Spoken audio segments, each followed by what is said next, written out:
മുഴുവൻ പ്രവാചകന്മാരുടെയും പ്രാർത്ഥന. പരിശുദ്ധ ഖുർആൻ നമുക്ക് പഠിക്കാനാണ് പഠിപ്പിച്ചു തന്നത്. ആ പ്രാർത്ഥനയിൽ എവിടെയും സഹോദരങ്ങളെ അള്ളയല്ലാത്തവരോടൊരു പ്രാർത്ഥനയില്ല. അതുകൊണ്ടാ മുജാഹിദ് പ്രസ്ഥാനം പറയുന്നത് പ്രവാചകന്മാരുടെ പാത.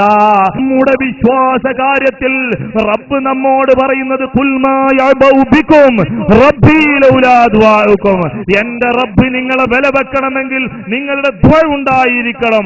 ആ ദ്വാ എങ്ങനെയായിരിക്കണം? നമ്മുടെ ആദ്യ പിതാവിന്റെ പ്രാർത്ഥന, ഖലീലുല്ലാഹി ഇബ്രാഹിം അലൈഹിസ്സലാമിന്റെ പ്രാർത്ഥന, നബിയുല്ലാഹി യൂസുഫ് അലൈഹിസ്സലാമിന്റെ പ്രാർത്ഥന, കലീമുല്ലാഹി മൂസ അലൈഹിസ്സലാമിന്റെ പ്രാർത്ഥന, അഷ്റഫുൽ ഖൽഖ് മുഹമ്മദ് മുസ്തഫ സല്ലല്ലാഹു അലൈഹി വസല്ലം തങ്ങളുടെ പ്രാർത്ഥന എങ്ങനെയായിരുന്നോ അതുപോലെ മാത്രമേ ഞങ്ങൾ പ്രാർത്ഥിക്കൂ. മുജാഹിദുകൾ അതാ പറയും. പരിശുദ്ധ ഖുർആൻ എന്താ പറയുന്നത്?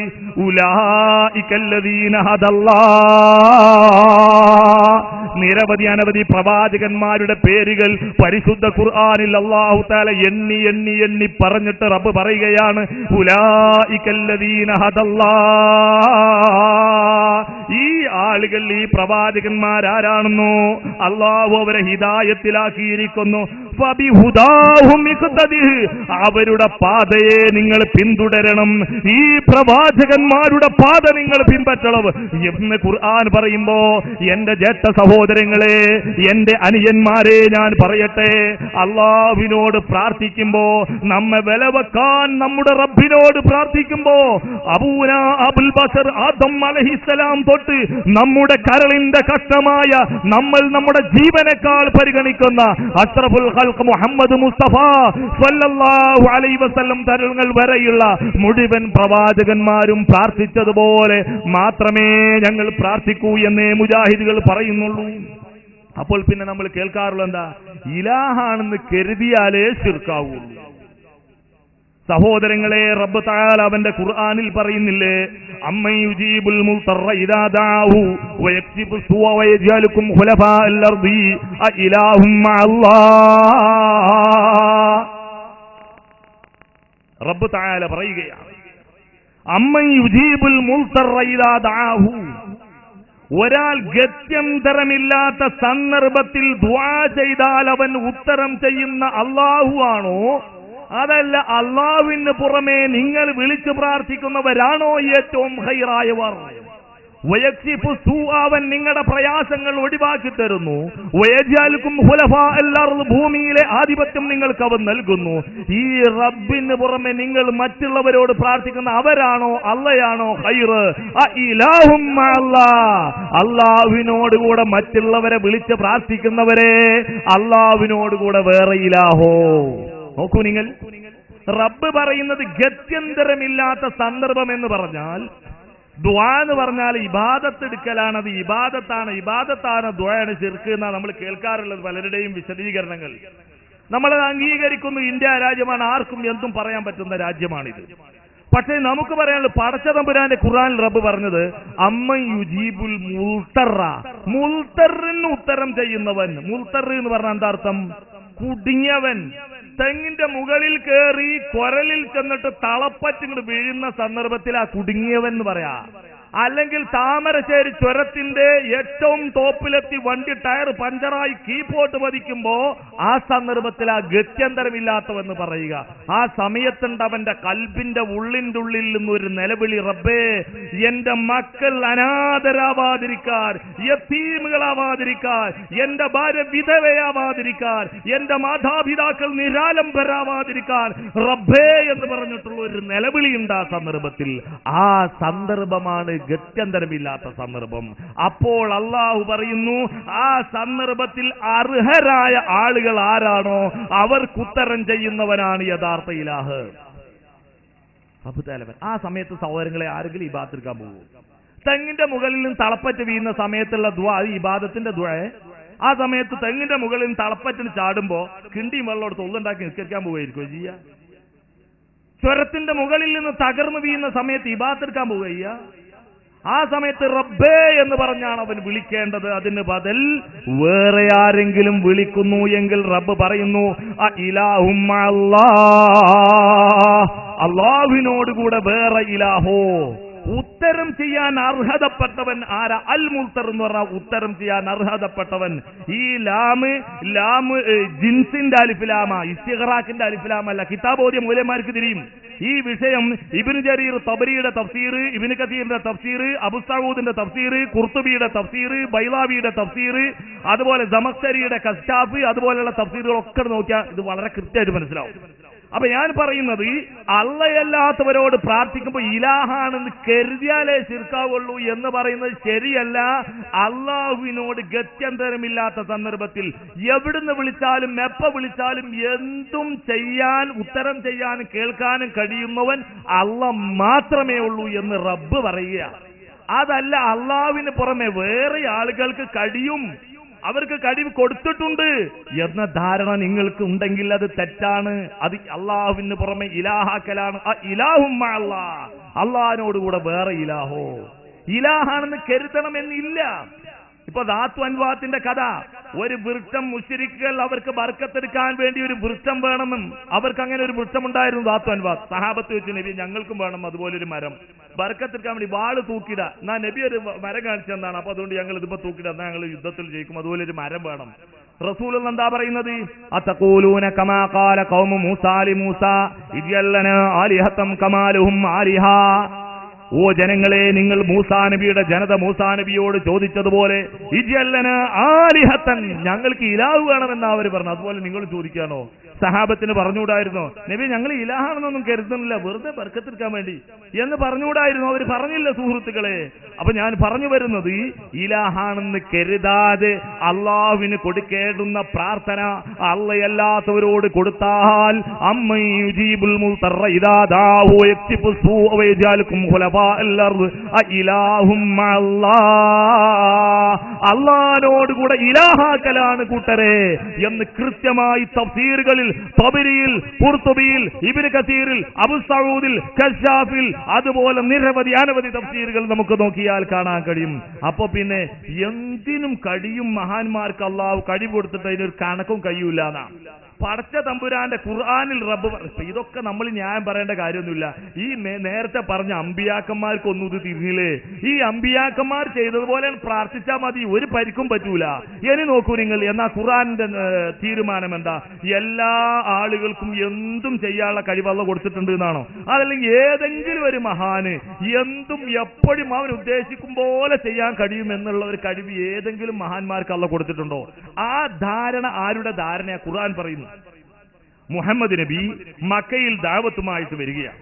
ആ സന്ദർഭത്തിൽ മുശ്രിക്കുകൾ പറഞ്ഞെന്താരോ, മുഹമ്മദെ നീ ഒരു നബിയാണെങ്കിൽ നിനക്ക് എന്തിനും കഴിയും. മുശ്രിക്കുകളുടെ വിശ്വാസം അതായിരുന്നു, ഒരു നബിയാണെങ്കിൽ എന്തിനും കഴിയും. സൂറത്ത് ഇസ്രായിന്റെ 90 മുതൽ 93 വരെയുള്ള വചനങ്ങൾ നോക്കൂ നിങ്ങൾ. മുശ്രിക്കുകൾ പറയുന്നു, ഖാലൂ ലൻ നുഅ്മിന ലക ഹത്താ തഫ്ജുറ ലനാ മിനൽ അർദി യംബുഅ ഔ തകൂന ലക ജന്നത്തും മിൻ നഖീലിൻ വഇനബിൻ ഫതുഫജ്ജിറ ലന്നാറ ഖിലാലഹാ തഫ്ജീറാ. മുഹമ്മദേ, നീ ഈ ഭൂമിയിൽ, ഈ മക്കയിൽ ഒരു അരുവി ഒഴിക്കണം. മുഹമ്മദേ, നബിയാണെങ്കിൽ എന്തിനും കഴിയും. ഈ മക്കയുടെ സ്ഥിതി അവിടെ പോയ ആളുകൾക്ക് അറിയാമല്ലോ. ആ കരിമ്പാറക്കൂട്ടത്തിൽ ഒരു അരുവി വരട്ടെ, ചെറിയൊരു കഴുത്തോടിന് വരട്ടെ. അതല്ലെങ്കിലോ ഔതകൂനലക ജന്നത്തും മിൻ നഖീലിൻ വഇനബിൻ, അല്ലെങ്കിൽ ഈ മക്കയിൽ ഒരു മുന്തിരിത്തോട്ടവും അതുപോലെ ഒരു ഈത്തപ്പഴത്തോട്ടവും ഉണ്ടാവണം. എന്നിട്ട് ഫതുഫജ്ജിറൽ അൻഹാറ ഖിലാലഹാ തഫ്ജീറ. മുഹമ്മദേ, ആ ഈത്തപ്പഴത്തോട്ടത്തിന്റെയും മുന്തിരിത്തോട്ടത്തിന്റെയും ഇടയിലൂടെ ഒരു അരുവി ഒഴുകി വരട്ടെ മുഹമ്മദേ, നിനക്ക് നബിയാണെങ്കിൽ എന്തിനും കഴിയും മുഹമ്മദേ എന്ന് ചോദിച്ചപ്പോ റബ്ബിന്റെ മറുപടി എന്താണെന്നറിയോ? നബിയെ, നിങ്ങൾ അവരോട് പറയണം, ഖുൽ സുബ്ഹാന റബ്ബി ഹൽ കുന്തു ഇല്ലാ ബശറർ റസൂലാ. നബിയെ, തങ്ങൾ പറയൂ സുബ്ഹാന റബ്ബി. അല്ലേ, സുബ്ഹാന റബ്ബി എന്ന വേർഡ് എന്തിന്റെ? താജ്ജുബിന്റെ സിയ, അത്ഭുതകരമായ ഒരു സംഭവമാണല്ലോ എന്ന് നിങ്ങൾ പറയൂ.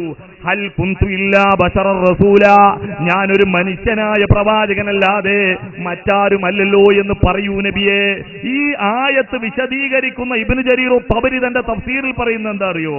കൈഫ അഖ്ദിറു അൻ അഫ്അല മാ സഅൽതുമൂനി, മനുഷ്യരെ നിങ്ങൾ ചോദിച്ചത് പ്രവർത്തിക്കാൻ എനിക്ക് എങ്ങനെ കഴിയും? ഇന്നമാ യഖ്ദിറു അലൈഹാ ഖാലിഖി വ ഖാലിഖും, അതിന് എന്റെയും നിങ്ങളുടെയും സൃഷ്ടാവിനെ കഴിയൂ, എനിക്ക് കഴിയില്ല കൂട്ടരെ എന്ന് റസൂലുള്ള പറയുന്നു. ഇബ്നു ജരീർ തബരി പറയുന്നു, ഫഖ്റുർ റാസി പറയുന്നു, അതുപോലെ ഇമാം ഖുർത്തുബി പറയുന്നു.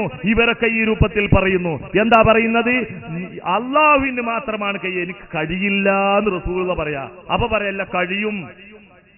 ഒരാൾ രണ്ടാളത്ത് പള്ളി കിടക്കുന്നു. അങ്ങനെ കുറച്ചാളുകൾ പള്ളി ശാന്തമായി കിടന്ന് ഉറങ്ങാം. അപ്പൊ ഒരു കള്ളം കയറി. കള്ളം കയറിയിട്ട് പറഞ്ഞു ഇളകിയാ കുത്തുന്ന. അപ്പൊ ഇളകാതെ കടന്നു, ഇളകിയിട്ടില്ലെങ്കിലും കുത്തും. ഈ അവസ്ഥയിലാകുമ്പോ എണീറ്റ് ഓടേണ്ട ഗതികേട്. ഇപ്പൊ റസൂലുള്ളാഹിയുടെ അവസ്ഥ അതാ. നബി പറയാണ്, പൊന്നു കൂട്ടരെ കൈഫാഖുദുറുഅന്നഫലമാസാൽതുമൂനി, നിങ്ങൾ ഈ ചോദിക്കുന്ന കാര്യങ്ങളൊക്കെ ചെയ്യാൻ എനിക്ക് എങ്ങനെയാ കഴിയുക? ഇന്നമാ യഖ്ദിറു അലൈഹാ ഖാലിഖി വ ഖാലിഖും, കൂട്ടരെ എന്റെ നിങ്ങളുടെ സൃഷ്ടാവിനാ കഴിയാ. നബിയെ നിങ്ങൾ എന്നെ കാണുന്നില്ലേ, എനിക്ക് അത് വേണം നബിയെ, ഇത് വേണം നബിയെ എന്നൊക്കെ പറഞ്ഞ് എന്നോട് പറഞ്ഞിട്ട് കാര്യമില്ല എന്ന് അള്ളാഹുവിന്റെ ഹബീബ് വളരെ കൃത്യമായി നമ്മോട് പറയുക. പരിശുദ്ധ ഖുർആൻ ഇത് പറയുക. ഇവിടെ എന്താ സംഭവിച്ചത്? ശിർക്ക് എന്ന് പറയുമ്പോൾ ആളുകൾ പറയുന്നത് എന്താ അറിയോ? ശിർക്കിന്റെ മാനദണ്ഡം എന്താണ്? ഇവിടെ മാനദണ്ഡം എന്താ അറിയോ? അള്ളാഹുവിന്റെ ഖാദിർ എന്ന സിഫത്തിൽ പങ്കു ചേർത്തു, അതന്നെയാ മാനദണ്ഡം. അള്ളാഹുവിന് എല്ലാം ചെയ്യാൻ കഴിയും, എല്ലാം കാണാൻ കഴിയും, അവൻ ഉദ്ദേശിക്കുന്നതൊക്കെ പ്രവർത്തിക്കാൻ കഴിയും. എവിടുന്ന് വിളിച്ചാലും എപ്പോ വിളിച്ചാലും എന്ത് ചോദിച്ചാലും അവന് ചെയ്തു തരാൻ കഴിയും, റബ്ബിന് കഴിയും. ഈ വിശ്വാസം അള്ളാഹു അവന്റെ അടിമകൾക്ക്, അവന്റെ പ്രവാചകന്മാർക്ക് നൽകിയിട്ടുണ്ട് എന്ന് വിശ്വസിക്കുന്നത് അവന്റെ ഖാദിർ എന്ന സിഫത്തിൽ പങ്കു ചേർക്കലാണ്. അപ്പൊ പിന്നെ ചിലപ്പോ ആളുകൾക്കുള്ള സംശയം തരും, അപ്പൊ അള്ളാഹിന്റെ സിഫത്തുകൾ ഉണ്ടല്ലോ, അള്ള ഉള്ളവനാണ് എന്ന് പറഞ്ഞു, നമ്മളും ഉള്ളവരാണെന്ന് പറഞ്ഞു. അപ്പൊ അതും ശിർക്കാവൂലേ? അള്ളാഹിന്റെ സിഫത്താണല്ലോ വുജൂദ്. അപ്പൊ ഞങ്ങൾക്കൊക്കെ ഈ കിതാബ് ഓതിയ ആളുകൾക്കൊക്കെ പറയാൻ പറ്റുക എന്താ അറിയോ? ഞങ്ങൾ കുല്ലിയൊരു സാധനം പഠിച്ചിട്ടുണ്ട്. അത് എന്തോ ഒരു സാധനമാണെന്ന് നിങ്ങൾ മനസ്സിലാക്കിയാൽ മതി. കുല്ലി രണ്ട് വിഭാഗമുണ്ട്, ഒന്ന് മുത്തവാത്തിയും ഒന്ന് മുശക്കിക്കും.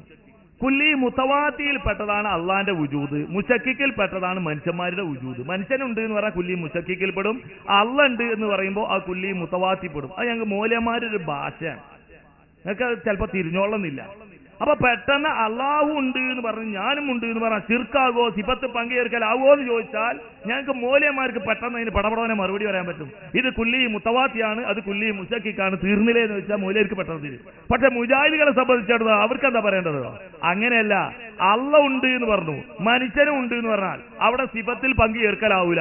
ഞങ്ങൾ ഖുർആൻ ഓതി പഠിച്ചിട്ടുണ്ട്. എന്താ ഖുർആനിലുള്ള അറിയോ? അള്ള പറയാ, ലൈസ കമിസ്ലിഹി ശൈഉൻ വഹുവസ് സമീഉൽ ബസീർ. അള്ളാഹുവിനെ പോലെ ഒരു വസ്തുവുമില്ല, അവൻ കാണുന്നവനാണ്, കേൾക്കുന്നവനാണ്. അതായത് അള്ളാഹുവിനെ പോലെ കേൾക്കുന്നവനില്ല, അള്ളാഹുവിനെ പോലെ കാണുന്നവനില്ല, അള്ളാഹുവിനെ പോലെ വുജൂദുള്ളവനില്ല. അള്ളാഹുവിനെ പോലെ എന്തൊക്കെ അള്ള കാണുന്നു എന്ന് പറഞ്ഞാൽ നമ്മളെ പോലെയല്ല, അവൻ കേൾക്കുന്നു എന്നാൽ നമ്മളെ പോലെയല്ല. ഖുർആനിൽ അള്ള പറഞ്ഞിട്ടുണ്ട്, ലൈസ കമിസ്ലിഹി ശൈഉൻ വഹുവസ് സമീഉൽ ബസീർ. അവൻ കാണുന്നു, അവൻ കേൾക്കുന്നു, അവൻ അറിയുന്നു, അവൻ വിലയിരുത്തുന്നു, ഇതൊക്കെ അവൻ ചെയ്യുന്നു. എന്നാൽ നമ്മളോ അവനെ പോലെ നമുക്ക് സാധ്യമല്ല. അതാണ് ലൈസ കമിസ്ലിഹി ശൈഉൻ വഹുവസ് സമീഉൽ ബസീർ എന്ന ആയത്തോടുകൂടെ മുജാഹിദുകൾക്കുള്ള സോക്കടും ആ വകുപ്പിൽ തീരുകയാണ് സഹോദരങ്ങളെ. അതുപോലെ തന്നെ നോക്കൂ നിങ്ങൾ. അപ്പൊ പിന്നെ നമ്മൾ കേൾക്കാറുള്ളത് എന്താണെന്നൊരു, ഇവിടെ മനുഷ്യ കഴിവിന് എത്ര പരിധിയാണ് പലരും അന്വേഷിക്കാറുള്ളത്. മനുഷ്യ കഴിവിന് പരിധി ഉണ്ടെങ്കിൽ അത് എത്ര എന്നുള്ളത് നമുക്കങ്ങനെ കണക്കാക്കാൻ വയ്യ. കാരണം മനുഷ്യർ പലരാണല്ലോ. എങ്കിലും ഒരു സംഭവം ഞാൻ നിങ്ങളോട് പറയട്ടെ. മഹാനായ റസൂലുള്ളാഹി സ്വല്ലല്ലാഹു അലൈഹി വസല്ലം തങ്ങളുടെ സംഭവം ആയിഷ റളിയല്ലാഹു അൻഹ പറയുകയാണ്. ഇമാം തിർമിദി റിപ്പോർട്ട് ചെയ്യുന്നുണ്ട്. ആയിഷ ബി പറയാ, അന്ന നബിയ സല്ലല്ലാഹു അലൈഹി വസല്ലം കാന യുഖ്സിമു ബൈന നിസാഇഹി ഫയഅദിലു. നബി സല്ലല്ലാഹു അലൈഹി വസല്ലം തങ്ങൾക്ക് നിരവധി ഭാര്യമാരുണ്ട്. ആ ഭാര്യമാരുടെ ഇടയിൽ പ്രവാചകൻ വിഹിതം വെക്കും, എന്നിട്ട് നീതി കാണിക്കും. എന്നിട്ട് പ്രവാചകൻ പറയും, അല്ലാഹുമ്മ ഹാദാ ഖിസ്മി ഫീമാ അംലികു. പടച്ചവനെ, ഇത് എന്റെ ഉടമത്വത്തിലുള്ളതിലുള്ള വിഹിതം വെക്കലാണ്, എന്റെ അധീനതയിലുള്ള എനിക്ക് കഴിയുന്ന വിഹിതം വെക്കലാണ്. റബ്ബേ ഫലാ നീ എന്നെ നീ ആക്ഷേപിക്കരുത് റബ്ബേ. ഫീമാ തംലികു വലാ അംലികു. നീ ഉടമയാക്കിയ, നിന്റെ നിയന്ത്രണത്തിലുള്ള, എന്റെ നിയന്ത്രണത്തിലില്ലാത്ത, എനിക്ക് കഴിയാത്ത കാര്യത്തിൽ നീ എന്നെ ആക്ഷേപിക്കരുത് റബ്ബേ. നിരവധി ഭാര്യമാരുണ്ടാകുമ്പോ ഏതെങ്കിലും ഒരു ഭാര്യയോട് സ്വാഭാവികമായും അവരുടെ ഒരു ഭർത്താവിന് സ്വാഭാവികമായ ഒരു പ്രത്യേക താല്പര്യം ഒരു ഭാര്യയോടുണ്ടായേക്കാം. അത് ആ മനുഷ്യനെ കൊണ്ട് കഴിയുന്ന കാര്യമല്ല, സ്വാഭാവികമാണ്, അങ്ങനെ സംഭവിച്ചേക്കാം. അതാണ് റസൂലുള്ള പറയുന്നത്, അല്ലാഹുവേ, ഏതെങ്കിലും ഒരു ഭാര്യയോട് എന്റെ മനസ്സിൽ പ്രത്യേകം സ്നേഹമുണ്ടെങ്കിൽ അത് നിന്റെ നിയന്ത്രണത്തിൽ പെട്ടതാണ്, നീ എന്നെ അതിന്റെ പേരിൽ ആക്ഷേപിക്കരുത്. അതുപോലെ റസൂലുള്ളാഹി സ്വല്ലല്ലാഹു അലൈഹി വസല്ലം തങ്ങളുടെ അരികിൽ വന്നിട്ട് സഹാബ വനിതകളും അതുപോലെ സഹാബികളും പ്രവാചകന്റെ അരികിൽ വന്നിട്ട് ബൈഅത്ത് ചെയ്യും. ആ സമയത്ത് റസൂലുള്ളാഹി സ്വല്ലല്ലാഹു അലൈഹി വസല്ലം തങ്ങൾ അവരോട് പറയാറുള്ളത് എന്തായിരുന്നെന്നറിയാമോ? സഹാബാക്കൾ പറയുകയാണ്, സഹാബി വനിതകൾ പറയുകയാണ്, ഉമയ്യ റളിയല്ലാഹു അൻഹു പറയുന്നു, ബായഅതു റസൂലുള്ളാഹി സ്വല്ലല്ലാഹു അലൈഹി വസല്ലം ഫീ നിസ്വത്തിൻ, കുറേ സ്ത്രീകളോട് കൂടെ റസൂലുള്ളാഹിയുടെ അരികിൽ പോയിട്ട് ബൈഅത്ത് ചെയ്യാൻ, നബിയോട് കൂടെ, നബിയെ ഞങ്ങൾ മുസ്ലിങ്ങളായി നല്ല നിലക്ക് ജീവിച്ചോളാമെന്ന് കരാർ ചെയ്യാൻ വേണ്ടി ഞങ്ങൾ പോയി. അപ്പോൾ റസൂലുള്ള ഞങ്ങളോട് പറയുകയാണ്, ഫീമസ്തതഅതുന്നാ, സഹോദരിമാരെ, നിങ്ങൾക്ക് കഴിയുന്ന കാര്യത്തിൽ നിങ്ങൾ അല്ലാഹുവിനെ അനുസരിക്കുക, കഴിയാത്ത കാര്യമൊന്നും ചെയ്യാൻ പോവണ്ട. അപ്പൊ കഴിയാത്ത കുറച്ച് കാര്യം സഹാബ വനിതകൾക്കുണ്ട്, സഹാബാക്കൾക്കുണ്ട് എന്ന് റസൂലുള്ളാഹി സ്വല്ലല്ലാഹു അലൈഹി വസല്ലം പച്ചയായി നമ്മെ പഠിപ്പിക്കുന്നു. അതുപോലെ തന്നെ നബി സല്ലല്ലാഹു അലൈഹി വസല്ലം തങ്ങളെ സംബന്ധിച്ച് നമ്മൾ കേൾക്കാറുള്ളത് മുഅ്ജിസത്തിന്റെയും കറാമത്തിന്റെയും അടിസ്ഥാനത്തിൽ അവർക്ക് എന്തു ചെയ്യാൻ കഴിയുന്ന. മുഅ്ജിസത്തും കറാമത്തും അമ്പിയാക്കളുടെയും ഔലിയാക്കളുടെയും കഴിവാണ്. ആരാ സഹോദരങ്ങളെ പഠിപ്പിച്ചത്? പരിശുദ്ധ ഖുർആനിൽ അല്ലാഹു പറയുന്നു, വമാ കാന ലിറസൂലിൻ അൻ യഅതിയ ബിആയത്തിൻ ഇല്ലാ ബിഇദ്നില്ലാഹ്, ഒരു പ്രവാചകനും ഒരു ആയത്തും അല്ലാഹുവിന്റെ അനുമതിയില്ലാതെ കൊണ്ടുവരാൻ സാധ്യമല്ല. എന്തിനാ പറയുന്നത്? മുഅ്ജിസത്തിനെ സംബന്ധിച്ച. മുഅ്ജിസത്തിനെ സംബന്ധിച്ച് ഖുർആൻ പറയുന്നത് അത് അല്ലാഹുവിന്റെ ആയത്താണെന്ന, പ്രവാചകന്മാരുടെ കഴിവല്ല. തഫ്സീർ ഇബ്നു കതീറിൽ കാണാൻ കഴിയും, ലൈസ ദാലിക ഇലൈഹി ബൽ ഇലല്ലാഹ്, അത് പ്രവാചകന്റെ നിയന്ത്രണത്തിൽപ്പെട്ടതല്ല, അത് അല്ലാഹുവിന്റെ നിയന്ത്രണത്തിൽപ്പെട്ടതാണ്. പ്രവാചകൻ ഉദ്ദേശിക്കുമ്പോൾ ഈ മുഅ്ജിസത്ത് കാണിക്കാൻ കഴിയില്ല. നിങ്ങൾക്കറിയില്ലേ, നബി സല്ലല്ലാഹു അലൈഹി വസല്ലം തങ്ങളുടെ അരികിൽ വന്നിട്ട് യഹൂദികൾ പറഞ്ഞു, മുഹമ്മദേ, നീ നബിയാണെങ്കിൽ ചില കാര്യങ്ങളൊക്കെ ഞങ്ങൾ ചോദിച്ചാൽ മറുപടി പറയാൻ നിനക്ക് കഴിയും, അതുകൊണ്ട് അസ്ഹാബുൽ കഹ്ഫിനെ കുറിച്ച് നിനക്കറിയോ? ആരാണവർ? റസൂൽ പറഞ്ഞു, നാളെ പറഞ്ഞുതരാം. പിറ്റേ ദിവസം അവർ വന്നു നോക്കി, കാണാൻ മറുപടി ഇല്ല. അവർ പറഞ്ഞു, മുഹമ്മദേ, ഞങ്ങളുടെ ആൻസർ കിട്ടണല്ലോ. നബി പറഞ്ഞു, നിർവാഹമില്ല. 2 ദിവസം കഴിഞ്ഞു, ദിവസങ്ങൾ കഴിഞ്ഞു, പ്രവാചകന് വലിയ പ്രയാസമായി. അല്ലേ? നബിക്ക് ഇഷ്ടപ്പെട്ടതുപോലെ പ്രവാചകന്റെ ഏറ്റവും വലിയ മുഅ്ജിസത്തല്ലേ പരിശുദ്ധ ഖുർആൻ. നബിക്കിന്റെ ഇറക്കിക്കൂടെ ആയത്ത്? അള്ളാഹ് ഉദ്ദേശിക്കുമ്പോഴാ ഇറങ്ങുന്നത്. അവസാനം അള്ളാഹ് പറഞ്ഞെന്താ? നബിയെ, ലാ തഖൂലന്ന ലിശൈഇൻ മിന്നി ഫായിലുൻ ദാലിക ഗദാ ഇല്ലാ അൻ യശാ അല്ലാഹ്, ഒരു കാര്യം ഇൻഷാ അല്ലാഹ് പറയാതെ നിങ്ങൾ പറയരുത് കേട്ടോ. നാളെ പറഞ്ഞുതരാം, ഇൻഷാ അല്ലാഹ് പറയണം, ഇല്ലെങ്കിൽ ഇങ്ങനെ ഉണ്ടാകും. ഇപ്പൊ ഇന്നത്തെ കാലത്ത് എന്താ അറിയോ? നാളെ ഞാൻ വരട്ടോ ഇൻഷാ അല്ലാഹ് എന്ന് പറഞ്ഞ ഇൻഷാ അല്ലാഹ് പറയാൻ പറ്റില്ല, ഉറപ്പായിട്ടും വരട്ടോ. ഇന്ന് കൗമ അവിടെ എത്തിപ്പെട്ടിരിക്കുന്നു. അള്ളാഹുവിന്റെ പ്രവാചകനും പരിശുദ്ധ ഖുർആനും പറഞ്ഞതാണ്. അപ്പൊ ഞാൻ പറയുന്നത്, പ്രവാചകൻ ഉദ്ദേശിക്കുന്ന സമയത്ത് മുഅ്ജിസത്തൊക്കെ കാണിക്കാൻ കഴിയുമെങ്കിൽ പ്രവാചകൻ ഇത് ചെയ്യാമായിരുന്നു.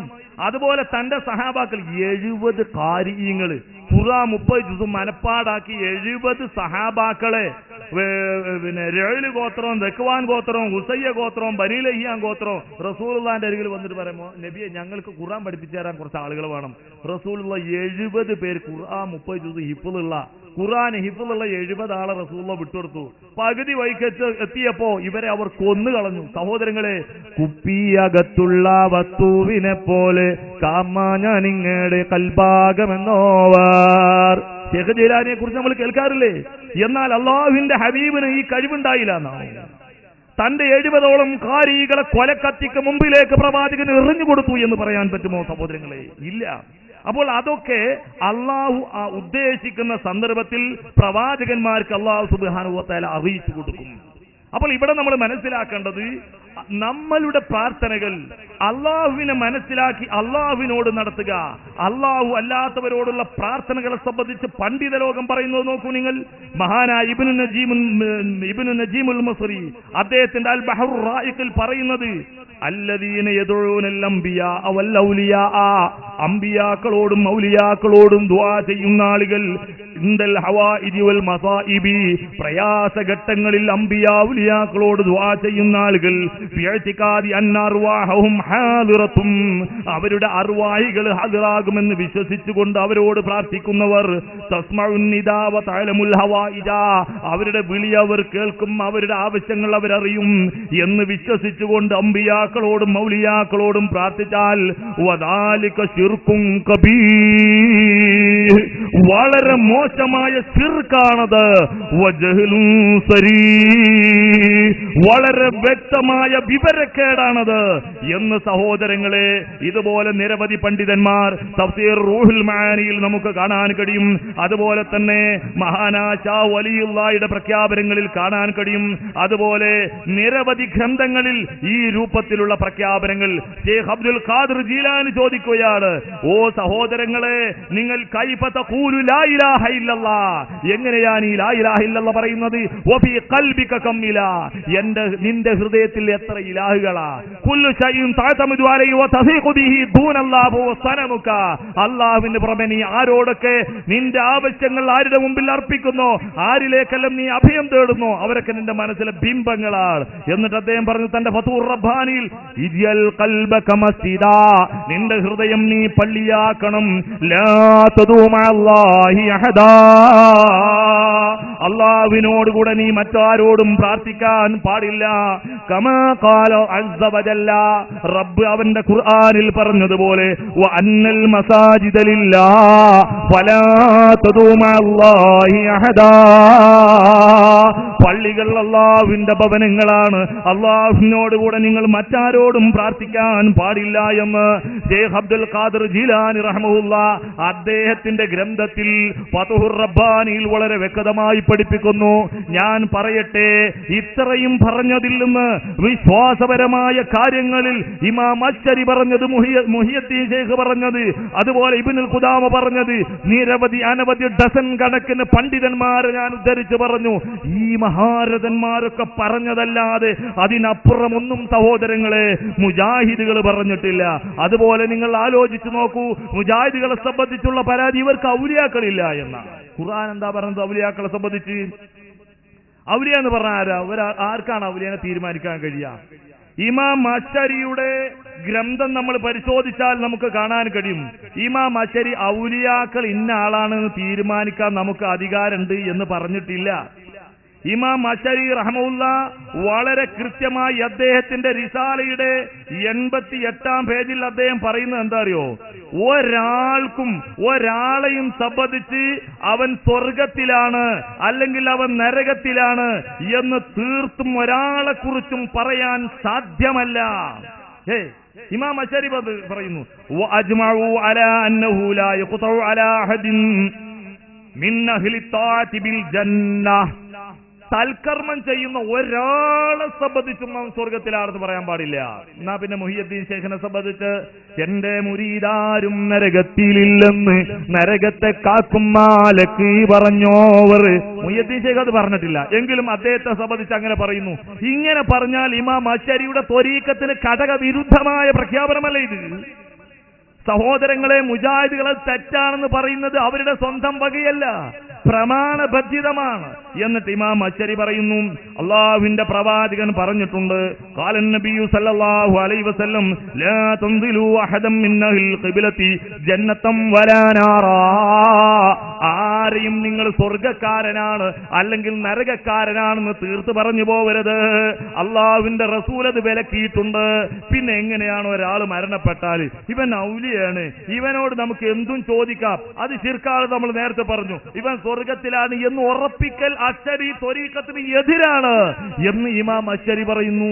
എന്നാൽ ഔലിയാക്കൾ ആരാ? മുജാഹിദുകൾ പറയുന്നുണ്ട്. അല്ലാഹ് അവന്റെ ഖുർആനിൽ സൂറത്ത് അംഫാലിൽ പറയുന്നുണ്ട്, 34-ാം വചനം, ഇന്ന ഔലിയാഉ ഇല്ലൽ മുത്തഖൂൻ, അല്ലാഹുവിന്റെ ഔലിയാക്കൾ ആരാണെന്നോ മുത്തഖീങ്ങൾ മാത്രമാണ്. ഈ മഹല്ലത്തിന് ആത്മീയ നേതൃത്വം വഹിക്കുന്ന ഒരാളുണ്ടാവില്ലേ? എല്ലാ മഹല്ലത്തിലും നമ്മുടെ കാളിമാരുണ്ടാവില്ലേ?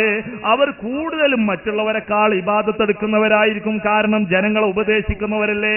അപ്പൊ ഏറ്റവും ഇബാദത്തെടുക്കുന്ന കൂടുതൽ സൽക്കർമ്മങ്ങൾ ചെയ്യുന്ന, ഈ സൽക്കർമ്മത്തിൽ തന്നെ ജീവിച്ചുകൊണ്ടിരിക്കുന്ന, 24 മണിക്കൂറും പള്ളിയിൽ തന്നെ കഴിയുന്ന ആ നമ്മുടെ മുദരിസമാരൊക്കെ അല്ലേ, അവരെ കുറിച്ച് 1-ാം നമ്പർ ഔലിയ എന്ന് പറയാം. കാരണം അവർ അള്ളാഹുവിനെ പേടിച്ച് നടക്കുന്ന ആളുകളാണ്. എന്നാൽ അവർക്കല്ല ഇന്ന് ഔലിയ എന്നുള്ള പേര്. ഒരാൾ ഇന്നലെയും മിനിയാന്നുമൊക്കെ എന്തെങ്കിലും ജോലി ചെയ്ത് കിടക്കുക, ഇന്ന് പച്ച കുപ്പായവും കറുത്ത കുപ്പായവും പച്ച തലയെക്കെട്ടോ കറുത്ത തലയെക്കെട്ടോ കെട്ടി വന്നാൽ അവൻ ഔലിയാണെന്ന് സമൂഹം തീരുമാനിക്കുന്നു. ഔലിയാക്കന്മാരുടെ യൂണിഫോം പച്ചയും കറുപ്പുമാണെന്ന് ആരാ പറഞ്ഞത്? അള്ളാഹുവിന്റെ റസൂല് മുത്തഖീങ്ങൾക്ക് വസ്ത്രം പറഞ്ഞു കൊടുത്തില്ലേ? ഇൽബസുൽ ബയാൽ വകഫിനൂ ഫീഹാ മൗതാകും. വെള്ള വസ്ത്രം നിങ്ങൾ ധരിക്കുക, നിങ്ങളിൽ നിന്ന് മരണപ്പെട്ടു പോയവരെ വെള്ള വസ്ത്രത്തിൽ നിങ്ങൾ കഫൻ ചെയ്യുക. അപ്പൊ പ്രവാചകൻ നമുക്ക് പഠിപ്പിച്ചു തന്ന സുന്നത്തായ ഒരു കളർ വെള്ളയാണ്. കറുപ്പും പച്ചയുമാണ് ഔലിയാന്റെ യൂണിഫോം എന്ന് ആരാ പറഞ്ഞത് സഹോദരങ്ങളെ? പിന്നെ നമ്മൾ കേൾക്കാറുള്ളത് എന്താണെന്നറിയോ? ഔലിയാകുമ്പോ ഓതി മറിയുന്നാ കേൾക്കാറില്ല. അങ്ങനെ ഉണ്ടോ? പരിശുദ്ധ ഖുർആൻ ഓതിയാ മറിയുന്ന ഗ്രന്ഥാണോ സഹോദരങ്ങളെ? സൂറത്ത് സുമറിന്റെ 23-ാം വചനം നോക്കൂ നിങ്ങൾ. അല്ലാഹ് പറയുന്നു, റബ്ബിന്റെ ഖുർആൻ ഓതി മറിയില്ല. അല്ലാഹു നസ്സല അഹ്സനൽ ഹദീസി കിതാബൻ മുതശാബിഹാ മസാനിയ തഖ്ശയിറു മിൻഹു ജുലൂദുൽ ലദീന യഖ്ശൗന റബ്ബഹും സുമ്മ തലീനു ജുലൂദുഹും വഖുലൂബുഹും ഇലാ ദിക്രില്ലാഹ്. പടച്ച തമ്പുരാൻ പരിശുദ്ധമായൊരു ഗ്രന്ഥം ഇറക്കിയിരിക്കുന്നു. ആ ഗ്രന്ഥം പരസ്പര വൈരുദ്ധ്യമുള്ളതല്ല, പരസ്പര സാദൃശ്യമുള്ള ഗ്രന്ഥമാണ്. ആവർത്തിച്ച് ജനങ്ങളുടെ ഹൃദയാന്തരാളങ്ങളിലേക്ക് ആശയം പകർന്നു കൊടുക്കുന്ന ഗ്രന്ഥമാണ്. ആ ഗ്രന്ഥം വായിക്കുമ്പോൾ തഖ്ശയിറു മിൻഹു ജുലൂദുൽ ലദീന യഖ്ശൗന റബ്ബഹും, അല്ലാഹുവിനെ ഭയപ്പെടുന്ന ആളുകളുടെ തൊലികൾ രോമാഞ്ചമുള്ളതായി കൊണ്ടിരിക്കും ഖുർആൻ ഓതുമ്പോ. സുമ്മ തലീനു ജുലൂദുഹും വഖുലൂബുഹും ഇലാ ദിക്രില്ലാഹ്. പിന്നീട് ആ ഖുർആൻ പഠനത്തിലേക്ക് അങ്ങോട്ട് കടന്നു കഴിഞ്ഞാൽ പിന്നീട് അവരുടെ തൊലികളും ഹൃദയങ്ങളും തലീനു, അത് പാകപ്പെടുന്നതാണ്, അത് മൃദുലമാകുന്നതാണ്. ഇലാ ദിക്രില്ലാഹ്, അല്ലാഹുവിന്റെ ദിക്റിലേക്ക് പാകപ്പെട്ടു വരും. അതാണ് ഖുർആൻ. ഈ ഖുർആൻ ഓതിയാൽ മറിയില്ല സുഹൃത്തുക്കളെ, ഈ ഖുർആൻ ഓതിയാൽ ഭ്രാന്ത് പിടിക്കില്ല സഹോദരങ്ങളെ. ഈ ഖുർആൻ ഓതിയത് കൊണ്ടാണ് അല്ലാഹുവിന്റെ ഹബീബ് ദഅവത്ത് നടത്തിയത്. അപ്പുറത്തുള്ള ആളുകൾ പറഞ്ഞു, മുഹമ്മദേ നിനക്ക് ഭ്രാന്താണെന്ന് പറഞ്ഞു. അല്ലാഹുവിന്റെ ഹബീബ് ഖുർആൻ ഓതി അന്തസ്സായി ദഅവത്ത് നടത്തി. പ്രവാചകൻ ഇസ്ലാമിന്റെ നിയമങ്ങൾ കൃത്യമായി പഠിപ്പിച്ചു. ഏറ്റവും വലിയ ഔലിയ പാപ്പയാണല്ലോ റസൂലുള്ളാഹി സ്വല്ലല്ലാഹു അലൈഹി വസല്ലം തങ്ങൾ കാണിച്ചു തന്ന ഔലിയാണ് ഔലിയ. ഖുർആൻ പറയുന്നു, ഇന്നൗലിയാഹു ഇല്ലൽ മുത്തഖൂൻ, യഥാർത്ഥ ഔലിയ ഭക്തന്മാർ മാത്രമാണ്. അതുപോലെ സഹോദരങ്ങളെ, നബി സല്ലല്ലാഹു അലൈഹി വസല്ലം തങ്ങളുടെ പ്രവർത്തനങ്ങളിൽ നിന്ന് നമുക്ക് കാണാൻ കഴിയുന്ന മറ്റൊന്നാണ് നീർച്ച. മുജാഹിദുകൾക്ക് നീർച്ചല്ല എന്ന് നമ്മൾ കേൾക്കാറുണ്ട്. എന്നാൽ സുഹൃത്തുക്കളെ, മുജാഹിദുകൾ അതുപോലെ കഴിഞ്ഞുപോയ പ്രവാചകന്മാരുടെ മഹാരഥന്മാരുടെ ചരിത്രങ്ങൾ പരിശോധിച്ചാൽ അവരൊക്കെ നീർച്ചയാക്കിയതായിട്ട് കാണാൻ കഴിയും. എന്ത് നീർച്ചയാണ്? നമ്മൾ മഹല്ലത്തിൽ നീർച്ച കേൾക്കാറുണ്ട്. എന്താ നീർച്ച? നീർച്ച എന്ന് പറഞ്ഞാൽ പണ്ഡിതലോകം നമ്മെ പഠിപ്പിച്ചത് സുന്നത്തായ, നിർബന്ധമല്ലാത്ത അല്ലെങ്കിൽ അനുവദനീയമായ ഒരു കാര്യത്തെ നമ്മുടെ സ്വന്തം ശരീരത്തിന് നിർബന്ധമാക്കി കളയുക. അപ്പോൾ നിർബന്ധമായതിന്റെ പ്രതിഫലം ഉണ്ടാകും എന്നാണ്. എന്നാൽ അങ്ങനെയാണെങ്കിൽ നമ്മുടെ മഹലിലൊക്കെ പല നീർച്ചകളും നടക്കാറുണ്ട്. ആരാണിത് നിർബന്ധമാക്കാറുള്ളത്? ഇന്ന് നീർച്ചയാണ് നടക്കുന്നത്. ആരാണിത് നിർബന്ധമാക്കാറുള്ളത്? ആരെങ്കിലും നീർച്ച വെക്കാറുണ്ടോ? മാത്രമല്ല, ഒരാൾ നീർച്ചയാക്കിയിട്ട് അത് വീട്ടിയില്ലെങ്കിൽ എന്താ ഉള്ളത്? പ്രായശ്ചിത്തം നൽകേണ്ടതില്ലേ സഹോദരങ്ങളെ? നീർച്ചയാണ് എന്നിപ്പോ അവിടെ നമ്മളെ നീർച്ചയാണ്. ആ നീർച്ച വീട്ടിയില്ലെങ്കിൽ, അതിൽ പങ്കെടുത്തില്ലെങ്കിൽ ഇസ്ലാം നമ്മെ പഠിപ്പിക്കുന്നത് 3 ദിവസം നോമ്പനുഷ്ഠിക്കണം, അല്ലെങ്കിൽ 10 മിസ്കീന്മാർക്ക് ഭക്ഷണം കൊടുക്കണം, അതല്ലെങ്കിൽ ഒരു അടിമയെ മോചിപ്പിക്കണം. നാട്ടിൽ നീർച്ച തീരുമാനിച്ച് എന്തെങ്കിലും ഒരു പ്രശ്നം ഉണ്ടായിരുന്നു, ഏതൊരു മരിപ്പുണ്ടായിരുന്ന വേണ്ട, എല്ലാവരും ഏതായാലും ഇപ്പൊ നമ്മളെ നീർച്ച മുടങ്ങിയത് കൊണ്ട് എല്ലാവരും നോമ്പ് വിൽക്കാറുണ്ടോ? അല്ലെങ്കിൽ 10 പാവങ്ങൾക്ക് ഭക്ഷണം നൽകാറുണ്ടോ? സഹോദരങ്ങളെ, നീർച്ച എന്ന് പറഞ്ഞാൽ നമ്മുടെ നാട്ടിൽ കാണാതെ പോയ സാധനം വീണ് കിട്ടാൻ, അതുപോലെ പാമ്പിന്റെ ശല്യമില്ലാതിരിക്കാൻ, അല്ലേ? ചിലയിടങ്ങളിലൊക്കെ പാമ്പിന്റെ ശല്യമില്ലാതിരിക്കാൻ റിഫായി സ്റ്റേഷന്റെ പേരിൽ കോയിനെ നീർച്ചയാക്കും. കൊണ്ടോട്ടി ഭാഗത്തൊക്കെ കുഞ്ഞിരായി മോലിയാരുടെ പേരിലും സുലൈമാനബിന്റെ പേരിലാണ് കോയിനെ നീർച്ചയാക്കൽ, പാമ്പിന്റെ ഉപദ്രവം ഇല്ലാതിരിക്കാൻ വേണ്ടി. അതാണോ നീർച്ച? അങ്ങനെ ഒരു നീർച്ച റസൂലുള്ള പഠിപ്പിച്ചോ സഹാബത്ത് പഠിപ്പിച്ചോ ഉണ്ടോ? ഇങ്ങനെ പാമ്പിന്റെ ഉപദ്രവം ഇല്ലാതിരിക്കാൻ വേണ്ടി ഒരു നീർച്ച. നീർച്ച ഈ രൂപത്തിലുള്ള നീർച്ചകൾ ഉണ്ടല്ലോ, അള്ളാഹുവിന്റെ റസൂല് പറയുന്നത് ഇന്നന്നദിറ ലാ യുഖദ്ദിമു ശൈഅൻ വലാ യുഅഖിറു വഇന്നമാ യുസ്തഖ്റജു ബിന്നദിരി മിനൽ ബഖീൽ. നിങ്ങൾ അത് കിട്ടാൻ വേണ്ടി അല്ലെങ്കിൽ ഇതിൽ നിന്ന് രക്ഷപ്പെടാൻ വേണ്ടി എന്നൊക്കെ പറഞ്ഞ് ഭൗതികമായ താല്പര്യങ്ങൾക്ക് വേണ്ടിയുള്ള നിങ്ങളുടെ നീർച്ചയുണ്ടല്ലോ, അതുകൊണ്ട് നിങ്ങൾക്ക് ഒന്നും നേടാൻ സാധ്യമല്ല. അത് അരക്കന്മാരുടെ പോക്കറ്റിൽ നിന്ന് പണം പുറത്തിറക്കാൻ ഈ ലോകത്തിന്റെ നിയന്താവ് വെച്ച ഒരു പ്രക്രിയയാണെന്നാണ് റസൂലുള്ള പറഞ്ഞത്. എന്നാൽ യഥാർത്ഥ നീർച്ച എന്താണ്? എന്തിനാ നീർച്ച വെക്കുന്നത്? പരിശുദ്ധ ഖുർആൻ പറയുന്നു, ഇന്നൽ അബ്റാറ യശ്റബൂന മിൻ കഅസിൻ കാന മിസാജുഹാ കാഫൂറാ ഐനൻ യശ്റബു ബിഹാ ഇബാദുല്ലാഹി യുഫജ്ജിറൂനഹാ തഫ്ജീറാ യൂഫൂന ബിന്നദിരി വയഖാഫൂന യൗമൻ കാന ശർറുഹു മുസ്തതീറാ. അള്ളാഹുവിന്റെ ഇഷ്ടപ്പെട്ട അടിമകൾ ആരാണെന്നറിയാമോ? ആ ഇഷ്ടപ്പെട്ട അടിമകൾ സ്വർഗീയ ലോകത്ത് വരുമ്പോൾ അള്ളാഹു അവർക്ക് വർണ്ണിക്കാനും വിവരിക്കാനും കഴിയാത്ത അവർണ്ണനീയവും അനിർവചനീയവുമായ പാനീയം അവർക്ക് അള്ളാഹു നൽകും. ആ ആളുകളുടെ ഗുണം എന്താണെന്നോ? യൂഫൂന ബിന്നദിരി, അവർ നീർച്ച പൂർത്തിയാക്കി വീട്ടുന്ന ആളുകളാണ്. യഖാഫൂന യൗമൻ കാന ശർറുഹു മുസ്തതീറാ, വ്യാപകമായ വിപത്തുകൾ അരങ്ങേറുന്ന ഹശ്റിന്റെ മൈതാനിയെ, അള്ളാഹുവിന്റെ ഭീകരമായ ശിക്ഷസംഹാര നൃത്തമാടുന്ന നരകീയ അഗ്നിയെ ഭയപ്പെട്ടുകൊണ്ട് റബ്ബേ നിന്റെ നരകത്തിൽ നിന്ന് രക്ഷപ്പെടാൻ ഞാൻ ഇതാ ഈ കർമ്മം നീർച്ചയാക്കുകയാണ്, അല്ലെങ്കിൽ പള്ളിയിൽ ഇഴ്തികാഫിരിക്കാൻ നീർച്ചയാക്കുകയാണ്. അതുപോലെയുള്ള നീർച്ചകൾ നരകത്തിൽ നിന്ന് രക്ഷപ്പെടാൻ വേണ്ടി മുഅ്മിനുകൾ ചെയ്യുന്ന പ്രവർത്തനമാണ് യഥാർത്ഥ നീർച്ച എന്ന് പരിശുദ്ധ ഖുർആൻ നമ്മെ പഠിപ്പിക്കുമ്പോ സഹോദരങ്ങളെ, നമ്മൾ എന്തിന് റസൂലുള്ള പഠിപ്പിക്കാത്തതിന് പോകണം? അപ്പൊ നീർച്ച നമ്മൾ നിർബന്ധമായും ചെയ്യേണ്ടിയിരിക്കുന്നു പരലോകത്ത് നമുക്ക് രക്ഷപ്പെടാൻ. പ്രത്യേകമായി ശിർക്കിൽ നിന്ന് നമ്മൾ രക്ഷപ്പെടേണ്ടിയിരിക്കുന്നു. പരിശുദ്ധ ഖുർആൻ നമ്മെ പഠിപ്പിക്കുകയാണ്, നിങ്ങൾ ശിർക്ക് ചെയ്തു കഴിഞ്ഞാൽ നാം നേരത്തെ പറഞ്ഞല്ലോ, അള്ളാഹുവിനെ പോലെ എല്ലാം ചെയ്യാൻ കഴിയും, എന്തും കേൾക്കാൻ കഴിയും. മഹാന്മാരായ ഔലിയാക്കന്മാർ, മഖബറയിൽ കിടക്കുന്ന ആളുകൾ, അവർക്ക് എന്തും ചെയ്യാൻ കഴിയും, എന്തും ഉത്തരം ചെയ്യാൻ. ഈ രൂപത്തിലുള്ള വിശ്വാസങ്ങൾ അള്ളാഹുവിന്റെ സിഫത്തിൽ പങ്കുചേർക്കലാണെന്ന് നാം പറയുകയുണ്ടായി. ആ രൂപത്തിൽ പങ്കുചേർത്താൽ എന്താണ് സംഭവിക്കുക? അള്ളാഹുവിന്റെ ഖുർആനിൽ പറയുകയാണ്, من يشرك بالله فقد حرم الله عليه الجنة ومأواه النار. ആരെങ്കിലും അല്ലാഹുവിൽ പങ്കു ചേർത്താൽ അവന് അല്ലാഹു സ്വർഗം ഹറാമാക്കി പോയി. വമഅവാഹു النار, അവന്റെ അന്ത്യം നരകത്തിൽ തന്നെ. പരിശുദ്ധ ഖുർആൻ നമ്മോട് പറയുകയാണ്, വലഖദ് ഊഹിയ ഇലൈക വഇലല്ലദീന മിൻ ഖബ്ലിക ലഇൻ അശ്റക്ത ലയഹ്ബതന്ന അമലുക വലതകൂനന്ന മിനൽ ഖാസിരീൻ. നബിയേ, നിങ്ങളിലേക്ക് വഹിയിറക്കപ്പെട്ടോ, നിങ്ങളുടെ മുൻഗാമികളായ പ്രവാചകന്മാർക്ക് മുഴുവനും വഹിയിറക്കപ്പെട്ടോ. ആ പ്രവാചകന്മാരുടെ പാതയിലുള്ള അവരുടെ ഭയം എന്താണെന്നറിയാമോ? ലഇൻ അശ്റക്ത ലയഹ്ബതന്ന അമലുക. ആദം നബി, നിങ്ങൾ ശിർക്ക് ചെയ്താൽ നിങ്ങളുടെ അമൽ ബാത്തിലാണ്. നൂഹ് നബി, നിങ്ങൾ ശിർക്ക് ചെയ്താൽ നിങ്ങളുടെ അമൽ ബാത്തിലാണ്. യൂസുഫ് നബിയെ, ഇബ്രാഹിം നബിയെ, മൂസാ നബിയെ, ഈസാ നബിയെ, നിങ്ങൾ ആര് ശിർക്ക് ചെയ്താലും ലയഹ്ബതന്ന അമലുക, നിങ്ങളുടെ അമൽ ബാത്തിലാണ്. അതുകൊണ്ടാണ് ഈ പ്രവാചകന്മാരുടെ മുഴുവൻ പ്രാർത്ഥനകളും അല്ലാഹുവിനോട് മാത്രമായത്. മഹാനായ ലുക്മാനിനെ നമ്മൾ കേട്ടിട്ടില്ലേ? ലുക്മാനുൽ ഹകീം, അദ്ദേഹത്തിന്റെ മോനെ വിളിച്ച് പറയുകയാണ്, യാ ബുനയ്യ ലാ തുശ്രിക് ബില്ലാഹ് ഇന്ന ശിർക ലദുൽമുൻ അദീം. മോനെ നീ ശിർക്ക് ചെയ്യരുത്, ശിർക്ക് ഏറ്റവും വലിയ പാപമാണ് മോനെ.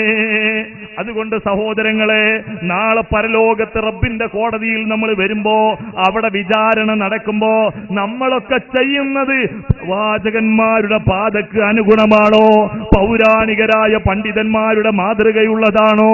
ഇവിടെ ഞാൻ പറഞ്ഞ ഗ്രന്ഥങ്ങൾ നിങ്ങൾ മറക്കരുത്. നാളെ നിങ്ങൾക്ക് ഉസ്താദുമാരെ സമീപിക്കാം, അവരെ സമീപിച്ച ഗ്രന്ഥങ്ങളെക്കുറിച്ച് ചോദിക്കാം, അതിലുള്ള വസ്തുതകൾ ഉണ്ടോ ഇല്ലേ എന്ന് പരിശോധിക്കാം. നിങ്ങൾക്ക് സാധിച്ചില്ല എങ്കിൽ കരുവാരകുണ്ട് പഞ്ചായത്തിലെ ഇരിങ്ങാട്ടിരി പോസ്റ്റ് ഓഫീസ് പരിധിക്കുള്ളിൽ താമസിക്കുന്ന ഞാൻ സഹോദരങ്ങളെ അവിടെയുണ്ട്. ഞാൻ പറഞ്ഞ ഗ്രന്ഥങ്ങൾ നിങ്ങൾക്ക് കാണിച്ചു തരാൻ എനിക്ക് സൗകര്യമുണ്ട്.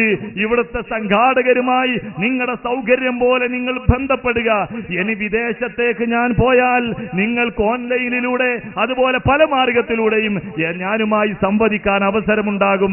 അതുപോലെ നമ്മുടെ ഉസ്താദാക്കന്മാരോട് നിങ്ങൾക്ക് ചോദിക്കാം, അവരുമായി ഇത്തരം കാര്യങ്ങൾ ചർച്ച ചെയ്യാം എന്നാണ് എന്റെ സുഹൃത്തുക്കളോട് എനിക്ക് പറയാനുള്ളത്.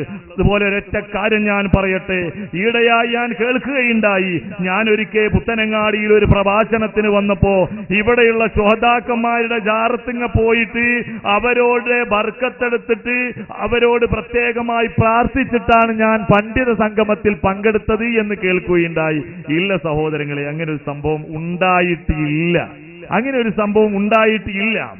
ഏതെങ്കിലും സഹോദരന്മാർക്ക് അങ്ങനെ തെറ്റിദ്ധാരണയുണ്ടെങ്കിൽ അത് തിരുത്തണമെന്ന് വിനയത്തോടെ പറയാൻ, ഒന്നും ഉണ്ടായിട്ട് പറയല്ല. എന്നാൽ മറ്റൊരു കാര്യം പറയാനുള്ളത്, ശ്രോതാക്കന്മാരാവട്ടെ ഏതാളുകളാവട്ടെ അവരുടെ ഖബറുകൾ സന്ദർശിക്കുന്നത് നമ്മളുടെ പരലോക സ്മരണക്ക് നല്ലതാണ്. ഖബർ സിയാറത്ത് നല്ലതാണ്. പുത്തനങ്ങാടിയിലെ ശ്രോതാക്കന്മാരുടെ ഖബറുകൾ പോയിട്ടാണ് ഉമർ ഫൈസി ഒരു പരിപാടിയിൽ സംബന്ധിച്ചത് എന്ന് ഞാൻ കേട്ടപ്പോ ഞാൻ ആലോചിച്ചു പോയി, പടച്ചവനെ എന്തിനാ ഇങ്ങനെയൊക്കെ പറയുന്നത്? നമ്മളൊക്കെ ഈ നാട്ടിലുള്ള ആളുകളല്ലേ, എന്തിനിങ്ങനെ പറയണം? നോക്കൂ നിങ്ങൾ, ഇനി ഒരു ഖബറുകൾ പോയി ആരുടെ ഖബർ, ഞാൻ പറയട്ടെ ശ്രോതാക്കളുടേതല്ല, ആരുടെ ഖബറും സന്ദർശിക്കാം. ഇസ്ലാമിന്റെ വീക്ഷണം എങ്ങനെ? ഇമാം നബിയുടെ ശർഹ് മുസ്ലിം നോക്കൂ നിങ്ങൾ, മുശ്രിക്കിന്റെ ഖബർ പോലും ഒരു മുസ്ലിമിന് പോയി സന്ദർശിക്കാമെന്ന. കാരണം എന്താ? റസൂലുള്ളാഹി സ്വല്ലല്ലാഹു അലൈഹി വസല്ലം പറയുന്നത്, ഫഇന്നഹാ തുദക്കിറുകുമുൽ ആഖിറ, ഖബർ സിയാറത്ത് നിങ്ങൾക്ക് പരലോക സ്മരണയുണ്ടാക്കും. എന്നെ പോലെ എണീറ്റ് നടന്നിരുന്ന മനുഷ്യനാണ് ആ ഖബർ കിടക്കുന്നത് എന്ന ഓർമ്മയുണ്ടാക്കും. റസൂലുള്ളാഹിയോട് ജിബ്രീൽ വന്ന് പറഞ്ഞു, ഇമാം മുസ്ലിം റിപ്പോർട്ട് ചെയ്യുന്ന ഹദീസ് കാണാം. എന്താ പറയുന്നത്? ആയിഷ റളിയല്ലാഹു അൻഹ പറയാ, റസൂലുള്ളാഹി സ്വല്ലല്ലാഹു അലൈഹി വസല്ലം തങ്ങളെ ഒരിക്കൽ നോക്കുമ്പോൾ രാത്രി കാണുന്നില്ല. റസൂലുള്ളാഹി മദീനയിലെ ബഖീഉൽ ഗർഖദിലാ ഉള്ളത്. അപ്പൊ റസൂലുള്ളാഹിയോട് ആയിഷ ബി ചോദിച്ചു, അല്ല എന്താണ് പരിപാടി? അപ്പോ നബി സല്ലല്ലാഹു അലൈഹി വസല്ലം പറഞ്ഞു, ജിബ്രീൽ എന്റെ അടുക്കൽ വന്നു. എന്നിട്ട് പറയാ, ഇന്ന റബ്ബക യഅ്മുറുക അൻ തഅതിയൽ ബഖീ, നബിയെ നിങ്ങളോട് അല്ലാഹു ണ്ടല്ലോ മദീനയിലെ 12,000-ൽ പരം സഹാബാക്കളുടെ ഖബറുള്ള ആ ബഖീയിലേക്ക് നിങ്ങളൊന്ന് പോവണം. എന്നിട്ട് ഫതസ്തഗ്ഫിറ ലഹും, നിങ്ങൾ അവർക്ക് വേണ്ടി ഒന്ന് പൊറുക്കലിനെ തേടണം എന്ന് ജിബ്രീൽ എന്നോട് പറഞ്ഞപ്പോ ഞാൻ അങ്ങോട്ട് പോയതാ. അപ്പൊ ആയിഷ റളിയല്ലാഹു അൻഹ നബിയോട് ചോദിക്കാൻ, നബിയെ കൈഫ അഖൂലു ലഹും യാ റസൂലല്ലാഹ്, എന്താണ് ഞാൻ അവിടെയുള്ള ആളുകളോട് പറയേണ്ടത്?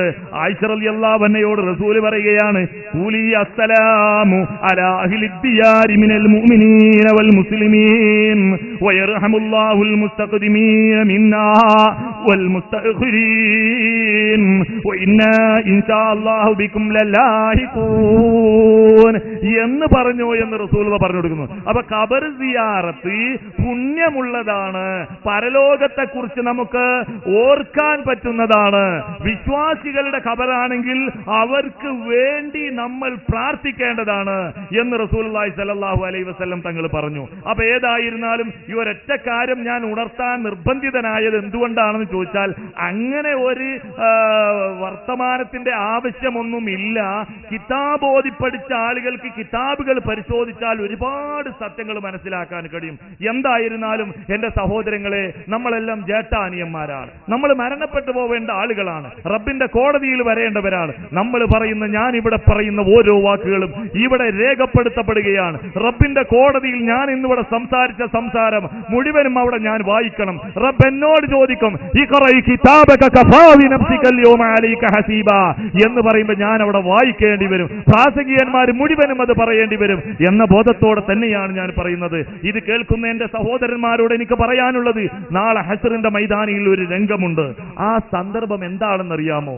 നമ്മളൊക്കെ ആരായിരുന്നാലും, എത്ര വലിയ ആളുകളായിരുന്നാലും, പാപം ചെയ്ത് റബ്ബിന് പൊരുത്തപ്പെടാത്ത രൂപത്തിലുള്ള പ്രവർത്തനങ്ങളും വർത്തമാനങ്ങളും അതല്ലെങ്കിൽ ഈ ലോകത്ത് ജീവിക്കാനുള്ള ക്രമം തെറ്റിച്ച ആളുകൾ ആരായിരുന്നാലും, അവിടെ ഖുർആൻ ഒരു കാര്യം പറയുന്നത് എന്തറിയൂ?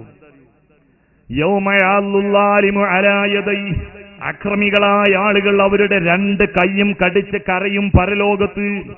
എന്നിട്ട് അവർ പറയും, യാ ലൈതനി തഖൽതു മഅർ റസൂലി സബീലാ, അല്ലാഹുവിന്റെ പ്രവാചകനോടുകൂടെ ഞാനൊരു മാർഗം സ്വീകരിച്ചിരുന്നെങ്കിൽ നന്നായിരുന്നല്ലോ. എന്റെ എല്ലാ കർമ്മങ്ങളും എന്റെ എല്ലാ വിശ്വാസാചാരങ്ങളും റസൂലുള്ളാഹി പറഞ്ഞതാണോ എന്ന് ഞാൻ അതെനിക്ക് പറഞ്ഞു തരുന്ന ആളുകളോടൊന്ന് ചോദിച്ചു വരുത്തിയിരുന്നെങ്കിൽ. യാ വൈലതാ ലൈതനീ ലം അത്തഖിദ് ഫുലാനൻ ഖലീലാ, നാശമേ, ഇന്നാലിന്ന ആളുകളെ ഞാൻ എന്റെ കൂട്ടുകാരാക്കാതെ അല്ലാഹുവിന്റെ ഹബീബ് എന്ത് പഠിപ്പിച്ചോ അത് മാത്രം സ്വീകരിച്ച് ഞാൻ മുന്നോട്ട് പോയിരുന്നു എങ്കിൽ ഞാൻ രക്ഷപ്പെടുമായിരുന്നല്ലോ എന്ന് പറഞ്ഞ് കരയുമ്പോ അല്ലാഹുവിന്റെ ഹബീബ് അഷ്റഫുൽ ഖൽഖ് മുഹമ്മദ് മുസ്തഫ സ്വല്ലല്ലാഹു അലൈഹി വസല്ലം റബ്ബിന്റെ കോടതിയിൽ വന്ന് പറയുകയാണ്, യാ റബ്ബി ഇന്ന ഖൗമി ഇത്തഖദൂ ഹാദൽ ഖുർആന മഹ്ജൂറാ, പടച്ചവരെ, എന്റെ ജനത ഈ പരിശുദ്ധ ഖുർആനിനെ അവഗണിച്ചു റബ്ബേ. ഈ ഖുർആനിനെ ഞാൻ അവർക്ക് വിവരിച്ചു കൊടുത്തതല്ല അവർ കേട്ടത്. അവർ ഏതോ നേതാക്കന്മാരെ പിന്തുടർന്നു, ഏതോ കോജാക്കന്മാരെ പിന്തുടർന്നു പോയി റബ്ബേ എന്ന് പറഞ്ഞ് അല്ലാഹുവിന്റെ ഹബീബുമാരി നിൽക്കുമ്പോ, സഹോദരങ്ങളെ, നമ്മളിവിടെ ചെയ്തത് മുഴുവനും, നമ്മൾ പറഞ്ഞത് മുഴുവനും, നമ്മൾ പ്രവർത്തിച്ചത് മുഴുവനും റബ്ബ് കൃത്യമായി അറിയുന്നു. അവൻ രേഖപ്പെടുത്തുന്നു. ഹശ്റിന്റെ മൈതാനിയിൽ നമ്മൾ തളരുന്നു. റബ്ബ് എങ്ങനെയാണ് നമ്മൾ കാണുന്നത്? മഹാന്മാരായ പണ്ഡിതന്മാർ നമ്മെ പഠിപ്പിക്കുകയാണ്, ഫയറാദ ബീബൻ നംലി ഫീ ഗസഖിദ്ദുജ വയറാ കദാക തഖല്ലുബൽ അജ്ഫാനി വലജീജ സുവാത്തിൽ ഇബാദി ബിസമ്മിഹിം വലദൈഹി ലാ തതശാബഹു സൗതാനി. പടച്ച തമ്പുരാൻ മനുഷ്യരെ ഒരു ഉറുമ്പ് നട്ട പാതിര സന്ദർഭത്തിൽ കരിമ്പാറയുടെ മുകളിലൂടെ സഞ്ചരിക്കുന്നത് റബ്ബ് അറിയുന്നു. അതുപോലെ നിങ്ങൾ 10,000 സമ്മേളിച്ച സന്ദർഭത്തിൽ ഓരോ ആളുകളും ബഹളമുണ്ടാക്കി. ബഹളത്തിനിടയിൽ നമുക്കൊന്നും തിരിയുന്നില്ലെങ്കിലും റബ്ബിന് ഓരോ മനുഷ്യരുടെയും നാവ് ചലിച്ചത് കൊണ്ട് എന്തെല്ലാം അക്ഷരമാണ് പ്രകടമായത് അത് മുഴുവനും അറിയുന്ന റബ്ബാണ്. ആ റബ്ബിന്റെ അടിമകളാണ് നമ്മൾ. ഇന്ന റബ്ബക ലബിൽ മിർസാദ്, ഒരു പ്രത്യേകമായി നിശ്ചയമായും റബ്ബ് നിങ്ങളെ നിരീക്ഷിച്ചു കൊണ്ടിരിക്കുകയാണ്. നിങ്ങളുടെ ചലനങ്ങൾ ഒരു ക്യാമറ വെച്ചതുപോലെ ഒരു ഓഫീസിലെ ഉദ്യോഗസ്ഥൻ ജോലി ചെയ്യുന്നുണ്ടോ എന്ന് നോക്കാൻ ക്യാമറ ഫിറ്റ് ചെയ്ത് അത് കമ്പ്യൂട്ടറിന്റെ മെമ്മറിയിലേക്ക് സേവ് ആകുന്നത് പോലെ അതിലും ശക്തമായി റബ്ബ് ഇത് റെക്കോർഡ് ചെയ്യുന്നു. ജനങ്ങളെ, റബ്ബിന്റെ കോടതിയിൽ റബ്ബ് ചോദിക്കും, അവലന്നു അമ്മിർക്കും മാ യതദക്കറു ഫീഹി മൻ തദക്കർ വജാഅകുമുൻ നദീർ. താക്കീത് ചെയ്യുന്ന ആളുകൾ നിങ്ങളെ സമീപിച്ചില്ലേ? അതുപോലെ ചിന്തിക്കാൻ നിങ്ങൾക്ക് തലച്ചോറ് നാം നൽകിയില്ലേ? അതിനുള്ള സമയം നൽകിയില്ലേ? എന്നിട്ട് അവര് പറഞ്ഞു, കാരണവന്മാരല്ലേ, നേതാക്കളല്ലേ, അവരെന്തെങ്കിലും പറഞ്ഞിട്ടുണ്ടാകും, അവരെന്തെങ്കിലും കണ്ടിട്ടുണ്ടാകും, അവരെ ഞങ്ങൾ പിന്തുടർന്നു എന്നൊക്കെ പറയുമ്പോ ഇതാ മഹാനായ കലീമുല്ലാഹി മൂസാ അലൈഹിസ്സലാമിനോട് ചോദിച്ച ചോദ്യം, മൂസാ ഫമാ ബാലുൽ ഖുറൂനിൽ ഊലാ. മൂസാ, നീ ഇതൊക്കെ പറയുമ്പോ മുൻഗാമികളുടെ അവസ്ഥ എന്താ മൂസാ? കലീമുല്ലാഹി മൂസാ അലൈഹിസ്സലാമിന്റെ മറുപടി, ഇൽമുഹാ ഇൻദ റബ്ബി, അതെല്ലാം എന്റെ റബ്ബിനറിയാം. റബ്ബ് തആല പറയുകയാണ്, ജനങ്ങളെ നിങ്ങളുടെ മുൻഗാമികൾ എന്ത് ചെയ്തു എന്ന് നിങ്ങൾ നോക്കണ്ട. അള്ളാന്റെ ഖുർആനിലും പ്രവാചകന്റെ ഹദീസിലും പറഞ്ഞ കാര്യങ്ങൾ സഹാബത്തും താബീകളും തബഴ് താബികളും എങ്ങനെ പകർത്തി, ആ ഖുർആനിനും ആയത്തിനും ഹദീസിനും അവരെന്ത് വ്യാഖ്യാനം നൽകി, അവർ നൽകിയ വിശദീകരണം നിങ്ങൾ സ്വീകരിക്കാതെ നമ്മുടെ കാരണന്മാർക്ക് തെറ്റിയിട്ടുണ്ടെങ്കിൽ നമുക്കും തെറ്റിക്കോട്ടെ, അവര് പോകുന്ന നരകത്തിലേക്ക് ഞാനും പോകാമെന്ന് തീരുമാനിക്കുന്നുണ്ടെങ്കിൽ റബ്ബിന്റെ ഒരു പ്രഖ്യാപനം, തിൽക ഉമ്മത്തും ഖദ് ഖലത്ത്, കഴിഞ്ഞുപോയവർ ജനങ്ങളെ കഴിഞ്ഞുപോയി, ലഹാ മാ കസബത്ത്, അവർക്ക് അവർ ചെയ്തത് കിട്ടും, വലക്കും മാ കസബത്തും, നിങ്ങൾക്ക് നിങ്ങൾ ചെയ്തത് കിട്ടും, വലാ തുസ്അലൂന അമ്മാ കാനൂ യഅമലൂൻ, അവർ പ്രവർത്തിച്ചതിനെ കുറിച്ച് നിങ്ങളോട് ചോദ്യം ചെയ്യുകയില്ല.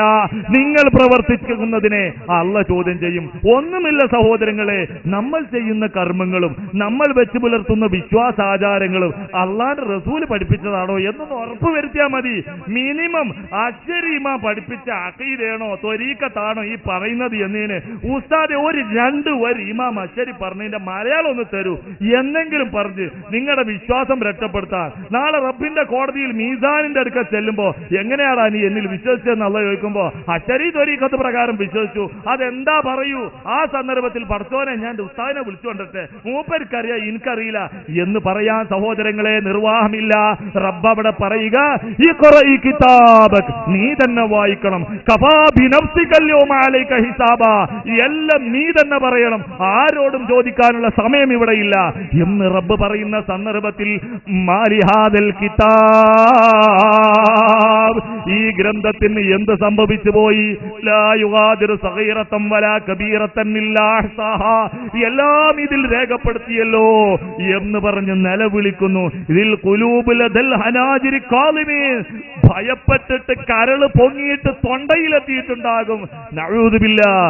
റബ്ബ് തആല അത്തരം ഭീകരമായ ഒരു രംഗം നമുക്ക് നൽകാതെ നമ്മൾ മരണപ്പെടുന്നതിന് മുമ്പ് നമ്മൾ ചെയ്യുന്ന വിശ്വാസാചാരങ്ങൾ, നമ്മൾ വെച്ച് പുലർത്തുന്ന നമ്മുടെ കർമാനുഷ്ഠാനങ്ങൾ ഇത് റസൂൽ പഠിപ്പിച്ചതാണോ, സഹാബത്ത് നബിയിൽ നിന്ന് പകർത്തിയതാണോ, താബികളും തബഴ് താബികളും അംഗീകരിച്ചതാണോ എന്നൊന്ന് ഉറപ്പുവരുത്താൻ ശ്രമിക്കുക. അള്ളാഹു നമുക്കതിന് തൗഫീഖ് നൽകട്ടെ. എന്റെ പദപ്രയോഗങ്ങളിൽ എന്തെങ്കിലും നിങ്ങൾക്ക് പ്രയാസം തോന്നുന്നതുണ്ടെങ്കിൽ നിങ്ങൾ എന്നോട് സ്നേഹത്തോടെ എന്റെ ആ വേർഡുകളെ നിങ്ങൾ കാണണം.